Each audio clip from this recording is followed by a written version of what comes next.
হাতির দল নেমে পড়ল আলু জমিতে, চন্দ্রকোনায় কৃষকদের মাথায় হাত। হাতি এসেছিল প্রায় 30-40টা। আলু প্রচুর পরিমাণে ক্ষয়ক্ষতি, সে ক্ষতি বলা যাবে না।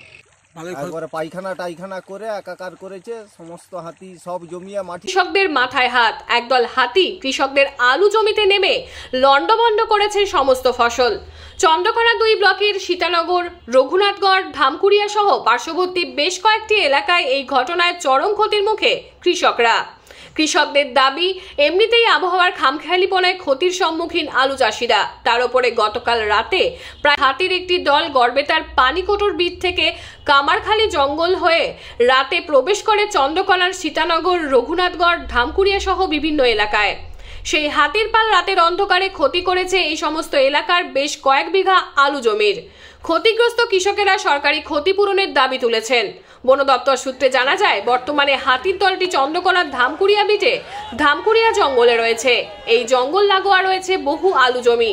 জঙ্গলে হাতি থাকায় আবারও ক্ষতির আশঙ্কায় কৃষকরা। বন দপ্তর সজাগ থেকে হাতির দলকে অন্যত্র সরিয়ে নিয়ে যাক চাইছেন চন্দ্রকোনার কৃষকরা। এ বিষয়ে পঞ্চায়েত সমিতির সভাপতি অলোক ঘোষ জানান, রাতে হাতির দল কৃষি জমির ওপর দিয়ে জঙ্গলে প্রবেশ করেছে। এর জেরে আলু জমির ক্ষয়ক্ষতি হয়েছে।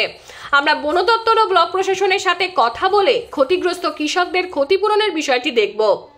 ব্যুরো রিপোর্ট, আমি সৌমিনাথ দত্ত, স্থানীয় সংবাদ। হাতি এসেছিল প্রায় 30-40টা। হ্যাঁ, কখন? ওটা 12:30 বাজবে।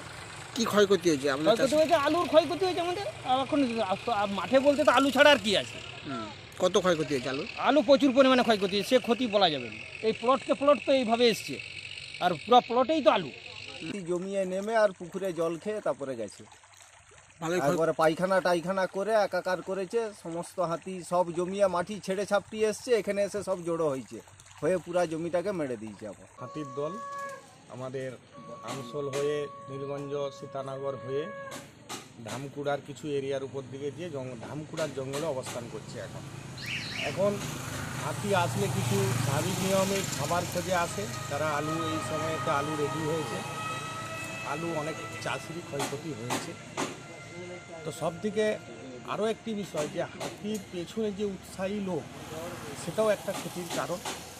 হ্যাঁ, বন দপ্তর সবসময় চেষ্টা করে হাতিটাকে জঙ্গলের মধ্যে রাখার চেষ্টা করেছিলেন। আপনারা হয়তো জানেন যে খোলাপাটি দিয়ে, কিন্তু পরবর্তী স্টেজে তারা খাবার তাগিদে অটোমেটিক নেমেছে এবং সেটি এই মুহূর্তে অবস্থান করছে ধামকুড়ার জঙ্গলে। ক্ষতি প্রচুরই হয়েছে এবং সেই সব চাষিদেরকে বলবো যে আমাদের গভর্নমেন্ট প্রসেসে যে সিস্টেম আছে, বন দপ্তরের কাছে ওর ফর্ম আছে, ওটা এনকোয়ারির মাধ্যমে সবাইকেই যথাযথ সহযোগিতা করে গভর্নমেন্ট, সেটা অবশ্যই যাতে ব্যবস্থা করা হয়, সেটা আমরা